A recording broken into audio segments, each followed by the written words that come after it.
الحمدللہ رب العالمین والصلاة والسلام علی رسولہ الکریم وعلی آلہ واصحابہ اجمعین اما بعد اعوذ باللہ من الشیطان الرجیم بسم اللہ الرحمن الرحیم یا ایھا الناس قد جاءتکم موعظۃ من ربکم وشفاء لما فی الصدور وہدی ورحمۃ للمؤمنین بسم اللہ الرحمن الرحیم رب اشرح لی صدری ویسر لی امری واحلل عقدۃ من لسانی یفقہوا قولی۔ میرے عزیز سامعات، درس قرآن مجید میں آپ کا تہہ دل سے خیر مقدم ہے۔ السلام علیکم ورحمۃ اللہ وبرکاتہ۔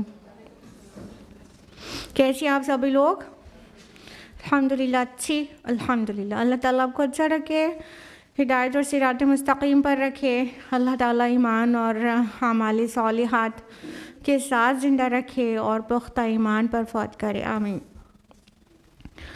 ہم لوگ کون سی سورہ اسٹڈی کر رہے ہیں درس قرآن میں؟ سورۃ المؤمنون۔ سورہ مومنون کی کون سی آیت تک لاسٹ ویک تفصیل سے جانا تھا؟ آیت نمبر 16، کریکٹ۔ تو ہم لوگ اس سے پہلے کہ آیت نمبر 17 آنورڈس تفصیل سے جانیں، ایک چھوٹا سا ریویژن لے لیتے ہیں، بہت چھوٹا سا۔ تو لاسٹ ویک ہم لوگوں نے آیت نمبر 12 to 16 جانا تھا، اور آیت نمبر 12 میں اللہ تعالیٰ نے فرمایا کہ ہم نے انسان کو کس سے پیدا کیا ہے؟ مٹی کے خلاصے سے، سلالۃ من طین۔ تفصیلات ہم نے لاسٹ ویک بتائی تھی کہ آدم علیہ السلام کی پیدائش بھی اس سے مطلب مقصود ہے، اور ساتھ ہی ہر انسان کی جو غذا ہے وہ آتی ہے مٹی سے۔ تو یہ بھی کہہ سکتے ہیں کہ جو انسان پیدا ہی ہوا ہے، اس کا نطفہ بنا ہی ہے، تو وہ مٹی سے ہی غذائی ہے اس کی۔ اس کے بعد آیت نمبر 13 میں فرمایا کہ اور پھر اس نطفے کو اللہ تعالیٰ نے قرار مکین میں جگہ دے دی۔ قرار مکین کیا ہے بتائیے؟ کیا بتایا تھا پچھلے ہفتے؟ قرار مکین کس کو بولیں گے؟ مدرس ووم۔ ہاں، تو مدرس ووم بہت اسٹرانگ ہوتا ہے، بہت ڈیٹیل میں بتایا تھا۔ تو وہ قرار مکین ہے، بہت محفوظ گھر جہاں پر اللہ تعالیٰ پروٹیکٹڈ رکھتے ہیں۔ پھر آیت نمبر 14 میں پورے تخلیقی مراحل منشن کیے گئے ہیں، جو کہ ایمبریولوجی میں ڈسکس کیے گئے جو ایمبریونک سٹیجز ہیں اس سے بھی زیادہ سپیریئر ہیں۔ تو اس میں بتایا اللہ تعالیٰ نے کہ ہم نے پہلے نطفے کو علقہ بنایا، پھر علقہ کو مضغہ بنایا، پھر مضغہ کو سے عظامہ یعنی ہڈیاں بنائی، پھر عظامہ سے لحمہ یعنی گوشت بنایا، اور ثم انشأناہ خلقا آخر، پھر اور ہی طرح کی خلقت میں اس کو پیدا کر دیا، مطلب الگ ہی نکال کے کھڑا کر دیا۔ تو یہ ساری تخلیقی مراحل تفصیلات سے ہم لوگوں نے لاسٹ ویک جانے تھے، اور ایک ویڈیو بھی دیکھی تھی نا؟ تو جس کو ریوائز کرنا ہو تو اب ویڈیو اپلوڈ ہو چکی ہے، اس پہ دیکھ سکتے ہیں۔ اس کے بعد اسی آیت کا اینڈ پارٹ جو ہے بہت پیارا، فتبارک اللہ احسن الخالقین۔ یہ بڑا ہی بابرکت ہے وہ اللہ جو تمام بنانے والوں سے بہتر بنانے والا ہے۔ تو وہ ویڈیو دیکھیں گے یا درس سنیں گے تو پھر خود ہی دل سے یہ آواز آئے گی۔ آیت نمبر 15 میں فرمایا ثم انکم بعد ذلک لمیتون، پھر اس کے بعد تم کیا ہو جاتے ہو؟ مر جاتے ہو۔ آیت نمبر 16 میں فرمایا ثم انکم یوم القیامۃ تبعثون، اور پھر تم لازماً اٹھائے جاؤ گے مرنے کے بعد۔ تو ایکچولی یہ یاد دہانی کرانا مقصد تھا، دیکھو تم کو آؤٹ آف نتھنگ ہم بنا سکتے ہیں، تو دوبارہ کریٹ کرنے میں کون سی بڑی بات ہو گئی ہمارے لیے۔ تو یہاں تک ہوا تھا لاسٹ ویک۔ آیت نمبر 17 آنورڈز آج ہم لوگ جانیں گے انشاءاللہ۔ اعوذ باللہ من الشیطان الرجیم، بسم اللہ الرحمن الرحیم۔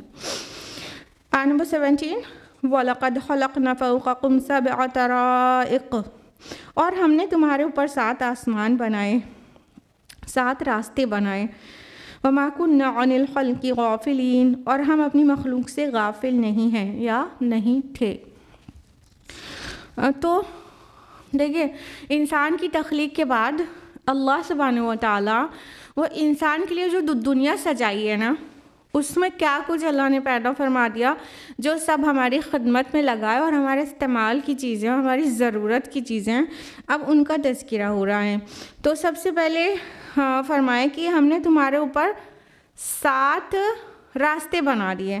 طرائق لفظ آیا ہے، طریقہ کی جمع ہے. طریقہ کا مطلب ہوتا ہے راستہ, اور راستہ جب طرائق بولا گیا پلیورل میں تو راستہ لیئرز میں مانا جائے گا, ایک کے اوپر ایک, ایک کے اوپر ایک. تو اس میں مختلف آراء ہیں مفسرین کی. ایک رائے تو یہ ہے کہ یہ 7 آسمان ہے, جیسے 7 سماوات آتا ہے تو یہ 7 آسمان ہیں, ایک کے اوپر ایک, ایک کے اوپر ایک, جیسے 7 سماوات طباقا آتا ہے سورہ ملک کی آیت نمبر 3 میں. تو ایک کے اوپر تہ بہ تہ آسمان بنائے, تو یہ وہ تہ بہ تہ راستے بھی ہیں. اور ایک اوپینین یہ ہے کہ یہ وہ فرشتوں کے راستے ہیں, جو اس سے سملر اوپینین ہے. یہ فرشتوں کے 7 راستے ہیں جس پر فرشتے چڑھتے اترتے ہیں, ایک کے اوپر ایک, ایک کے اوپر ایک. اور ایک اوپینین یہ ہے کہ یہ 7 سیاروں کے راستے ہیں, یعنی ان کا محور, ان کا آربٹ. تو جو 7 پلانٹس کا, یہ 7 آربٹس کی بات ہو رہی ہے. تو کیونکہ 7 سیارہ یہ عربوں کے نزدیک معروف چیز تھی. جس طرح 7 آسمان ہے, اسے 7 زمین 7 سیارے بھی ہیں. تو 7 زمینیں کہنا چاہیے بیسیکلی. تو 7 زمینیں بھی ہیں جو ابھی سائنس نہیں یا ناسا بھی اس کو ابھی ڈسکور نہیں کر پائی ہے, لیکن حدیث سے پتہ چلتا ہے کہ 7 زمینیں بھی ہیں. تو یہ ان زمینوں کے راستے جو کہہ سکتے ہیں ان کا محور ہے, ان کا آربٹ ہے. تو یہ وہ 7 راستے ہیں. تو ڈفرینٹ اوپینینز ہیں اسکالرس کی. تو یہ 7 طرائق اس کو کہا گیا ہے قرآن حکیم میں.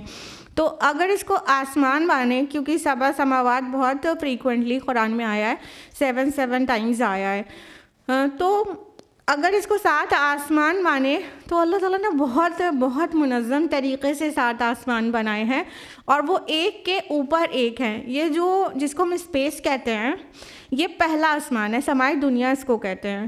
یہاں سے اوپر چڑھیں گے تو پہلا آسمان ہے جو اسپیس ہے, سمائی دنیا ہے, اس کے اوپر ایک اور آسمان ہے.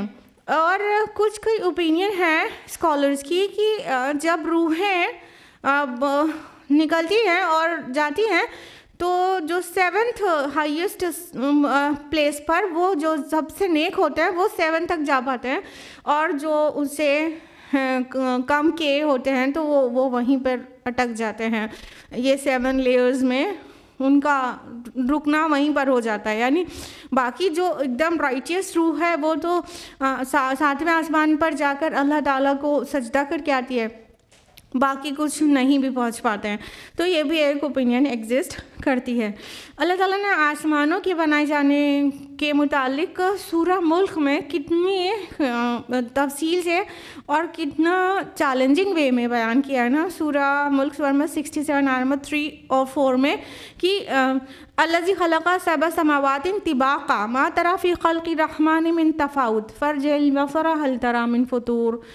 تو اللہ تعالیٰ کہہ رہا ہے ہم نے ایک کے اوپر ایک 7 آسمان بنائے, اور تم رحمان کے بنائے جانے میں کوئی جھول پیچ نہ دیکھو گے, کوئی کمی نہ دیکھو گے.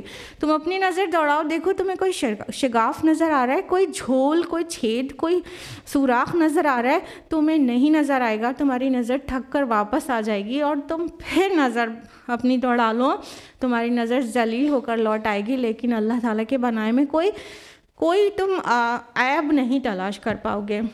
تو اللہ تعالیٰ نے آسمان کو اتنا بیوٹیفلی بنایا ہے.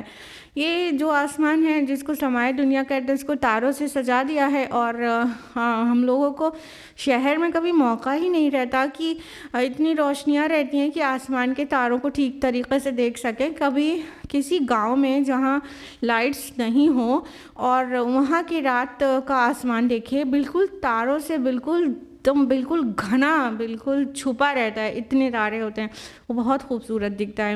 یعنی بنا ٹیلیسکوپ کے وہ اتنا خوبصورت دکھتا ہے.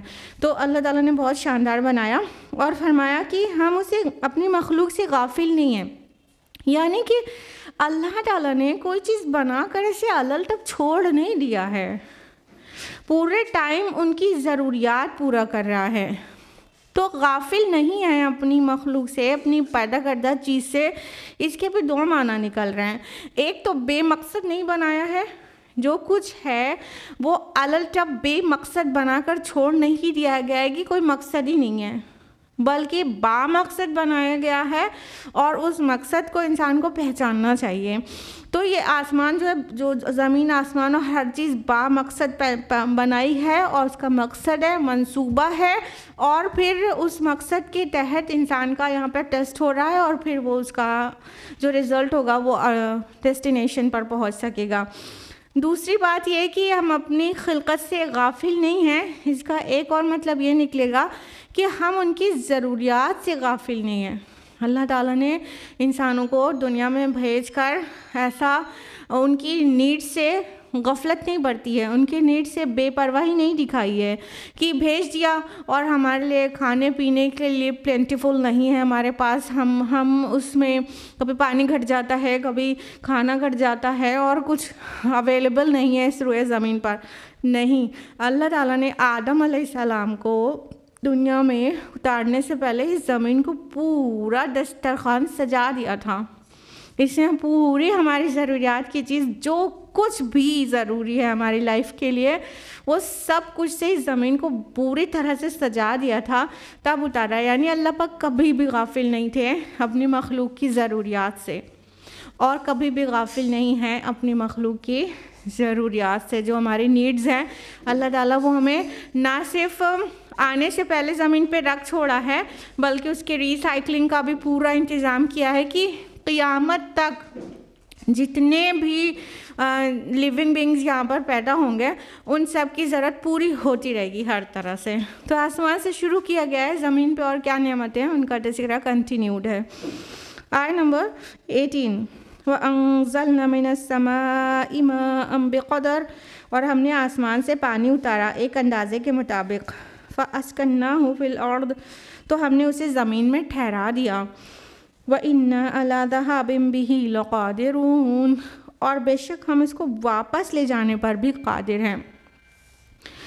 اب اللہ تعالیٰ ہمارے لیے ایک بہت بڑی نعمت اور ضرورت کا تذکرہ کر رہے ہیں. فرما رہے ہیں اللہ تعالیٰ کہ ہم نے آسمان سے پانی کو نازل کیا. یہ پانی پہلی بات تو سب سے بہت زیادہ سائنس نہیں جاننے والے کے ذہن میں سب سے پہلے یہ آئے گا کہ ہاں بارش ہوتی ہے، اوپر سے نازل ہوتی ہے، اوپر سے بادلوں سے پانی نازل ہوتا ہے، بس اس کا یہی مطلب ہے. یہ مطلب بھی ہے کہ مطلب یہاں سما کا مفہوم سحاب سے لے سکتے ہیں. متقدمین نے، بڑے پرانے اسکالرز نے، انہوں نے یہ معنی لیا ہے کہ آسمان سے پانی نازل ہوتا، آسمان سے نازل ہونے کا مطلب سحاب، بادلوں سے پانی کا نازل ہونا ہے. تو اس کا یہ مطلب بھی ہے، لیکن یہ آیت پر اگر غور کریں گے تو ایک بہت بڑی حقیقت کی طرف یہ ہماری رہنمائی کر رہی ہے. وہ یہ کہ ایکچولی H2O جس کو کہتے ہیں، 2 atoms of hydrogen and 1 atom of oxygen, 1 molecule of water, H2O، وہ کہاں سے آیا زمین پر؟ کیونکہ خلا میں جتنی باڈیز ہیں، تو یہ اس بلیو پلانٹ کو چھوڑ کر، ارتھ کو بلیو پلانٹ کہتے ہیں نا، پتہ ہے نا آپ لوگوں کو؟ نہیں پتہ ہے؟ پتہ ہے؟ کچھ تو بولیے ہاں بھئی یا نہیں بولیے، یا پتہ ہوگا یا نہیں پتہ ہوگا، تیسرا کوئی آپشن نہیں ہے. ہاں پتہ ہے نا، زیادہ لوگوں کو پتہ ہے. ارتھ کو بلیو پلانٹ بھی کہتے ہیں کیونکہ یہ اسپیس سے جب اسے دیکھا جاتا ہے تو صرف یہی پلانٹ بلیو دکھائی دیتا ہے. Because of what? Exactly because of water, plentiful water. کتنا پرسنٹ واٹر ہے ارتھ پر؟ 71%. تھوڑا زیادہ کم بولیں تو بھی آپ صحیح ہیں، ٹھیک ہے، پریشان نہیں ہونے کا. 71% واٹر ہے ارتھ پہ، تو جتنا سراؤنڈ کرتا ہے. تو یہ آیا کیسے ہیں؟ کیونکہ جو اور سیلیسٹل باڈیز ہیں، چاہے وہ مارس ہو اور چاہے کوئی بھی سیلیسٹل باڈی ہو، چاہے وہ ایسٹیرائڈ ہی کیوں نہ ہو، وہاں تو کہیں واٹر نہیں ہے. آپ کو پتہ ہے ناسا ملین نہیں ٹریلینز آف ڈالرز خرچ کرتی رہتی ہے پانی کا پتہ لگانے کے لیے نا، کبھی مارس پہ، کبھی یہاں، کبھی وہاں. مطلب پانی اور کہیں ہے تو مطلب لائف ہے، تو کہیں اور لائف پاسبل ہے کیا؟ اس کو پتہ لگانے کے لیے بہت بہت زیادہ million, billions and trillions of dollars خرچ کیے جاتے ہیں. تو سوال یہ ہے باقی جگہ پانی ابھی تو مل نہیں رہا، ابھی ریکارڈ میں نہیں آ پا رہا ہے. دیکھتے ہیں مارس کی کچھ پکچرز آپ لوگوں نے دیکھی ہوگی, اس کو ایسے واٹر ڈراپس کا کچھ نشان سے پائے جاتے ہیں کہ یہاں کبھی رہا ہوگا پانی, لیکن ابھی ریکارڈ میں نہیں آ رہا. تو زمین پر پانی کیسے آ گیا؟ اور اتنا پانی ہے کہ بس سب کے لیے, پوری ہم لوگ کے سب کے زندہ رہنے کے لیے کافی ہے. ابھی الگ بات ہے کہ گلوبل وارمنگ بڑھ رہی ہے ہمارے ڈسٹریکشن کی وجہ سے, جو ہم فطرت میں خلل ڈال دیتے ہیں. تو گلوبل وارمنگ بڑھ رہی ہے اور گلیشیئرز پگھل رہے ہیں, تو خطرہ ہو سکتا ہے فیوچر میں, یہ الگ بات ہے. ادروائز پلینٹیفل واٹر ایگزسٹ کرتا ہے. تو ایکچولی جب آپ اس کے ہائپوتھیسس اور ریسرچز کے اوپر جائیں گے کہ پانی ایکچولی کہاں سے آیا, کئی اوپینین ملے گی. جو سب سے پرومیننٹ اوپینین ایکچولی ہے وہ یہ ہے کہ آسمان سے نازل ہوا ہے پانی, زمین پر اسپیس سے آیا ہے. یہاں پہ قرآن کیا کہہ رہا ہے کہ ہم نے آسمان سے پانی نازل کیا. تو پانی ایکچولی اسپیس سے آیا ہے. اس کے لیے 4 بلین ایئرز ایگو ہمیں جاننا ہوگا کہ وہاں پہ ایکچولی پہلے کیا ہوا تھا. تو جب 4.6 بلین ایئرز ایگو جب سارے سیلیسٹیل باڈیز ایکچولی پورے اپنے اوریجنل فارم جو ابھی جیسے ہے ویسے آئی نہیں تھی, اس وقت بہت سارے میٹیورائٹس وہ بہت زیادہ بمبارڈنگ ہوئی تھی ان کی ارتھ پر آئس کے فارم میں. تو زمین پر پانی جتنی نشیب و فراز تھی, تو جتنا نشیبی ایریا تھا وہاں سب پانی بھر گیا, جس کو ہم کیا کہتے ہیں اب اوشنز کہتے ہیں, سیز کہتے ہیں. سم ٹائمز کچھ لیکس اس سے پگھل کر بنتی ہے, ریورز اینڈ لیکس, جو گلیشیئرز ہوتے ہیں ان سے پگھل کر پانی آتا ہے. تو جو big huge bodies of water ہے وہ اوشنز کہلاتی ہیں. تو یہ جو سمندر ہیں یہ آسمان سے برف کی شکل میں ایکچولی میٹرائڈس کا بالکل بمبارڈنگ ہوئی ہے, جس سے زمین پر پانی آیا ہے. یعنی اللہ تعالیٰ نے بھیجا ہے. یہ کام ہوا ہے 4 بلین ایئرز ایگو. یعنی ہیومن بینگ کی ہسٹری سے بہت پہلے یہاں پہ پورا ارتھ کو سجایا جا رہا تھا, دلہن بنا کے سنواری جا رہی تھی. یہ زمین کی آدم کو آنا ہے اور آدم کی ذریت کو یہاں پہ پانی پینے کے لیے چاہیے رہے گا. ٹھیک ہے, تو ہمارے لیے اللہ تعالیٰ نے یہ کر کے رکھا کہ ساری پوری سجا دیا. تو یہاں پہ پانی کا نازل ہونا ورڈ آیا ہے, اترنا اوپر سے نیچے, ڈسینڈ ٹو ڈسینڈ ڈاؤن. تو اب انزلنا آیا, ہم نے نازل کیا. اس سے پیچھے کی بھی جتنی آیاتی تخلیقی مراحل میں خلقنا خلقنا خلقنا, ہم نے پیدا کیا, ہم نے نطفے سے علقہ بنایا, ہم نے نازل کیا. کہیں شرک کا شائبہ تک نہیں ہے, کسی کا بال برابر کا دخل نہیں ہے کہ اللہ تعالیٰ کے کام میں کسی نے ہیلپ کیا ہے, اللہ تعالیٰ نے کیا ہے. تو ہم نے نازل کیا ہے آسمان سے پانی. تو مطلب نہ صرف جو یہ جو کلاؤڈز ہیں وہاں سے رین ڈسینڈ ڈاؤن ہوتی ہے تو اس کو کہہ رہے ہیں نازل ہو رہا ہے, بلکہ یہ جب ویری فرسٹ ٹائم ارتھ پر جب پانی نہیں تھا, جیسے کہ باقی سیلیسٹل باڈیز میں کسی پر بھی پانی نہیں پایا جا رہا ہے, تو یہ ارتھ پر کہاں سے آ گیا؟ تو آیا ہے اوپر ہی سے, نازل ہی ہوا ہے, اوپر سے نیچے اترا ہے. اور پھر اس کی ریسائکلنگ کے لیے اتنا بیوٹیفل نظام اللہ تعالیٰ نے بنا دیا. اس کو کیا کہتے ہیں؟ Some thing cycle. Exactly water cycle کہتے ہیں. کہ ہم یہ جو سیلائن واٹر ہے, کھارا پانی تو پیتے نہیں ہیں, وہ ہمارے یوز کے لیے نہیں سوٹیبل ہوتا ہے. تو اللہ تعالیٰ نے فریش واٹر ہمارے لیے نازل کر دیا کہ وہی سیلائن واٹر سے پیپرز بن کے اٹھتا ہے اوپر, بادلوں کی شکل میں اکٹھا ہوتا ہے, بادل ہیوی ہو جاتے ہیں تو برستا ہے, پھر نازل ہو رہا ہے. پھر اس کو زمین کے اندر اللہ تعالیٰ ٹھہرا دیتے ہیں, زمین میں فلٹر ہو کے چلا جاتا ہے. آپ کے کوئی فلٹر دنیا کا اتنا بڑا نہیں ہے کہ پورے ہیومینٹی کے واٹر کو فلٹر کر سکے. اللہ تعالیٰ زمین میں اسے کس طرح فلٹر کر دیتے ہیں, اور فلٹر ہو کے ہم نیچے سے بس اپنی مشینیں ڈال کے کھینچ لیتے ہیں. تو اس طرح ہمارے پاس واٹر آ جاتا ہے. تو اللہ تعالیٰ نے کہا ہم نے اسے زمین میں ٹھہرا دیا. تو یہ بھی دونوں معنی دے گا. جب پہلے نازل ہوا تو یہ سمندر اور بڑے بڑے ندیوں کی شکل یا کہہ سکیں گڈھے جو تھے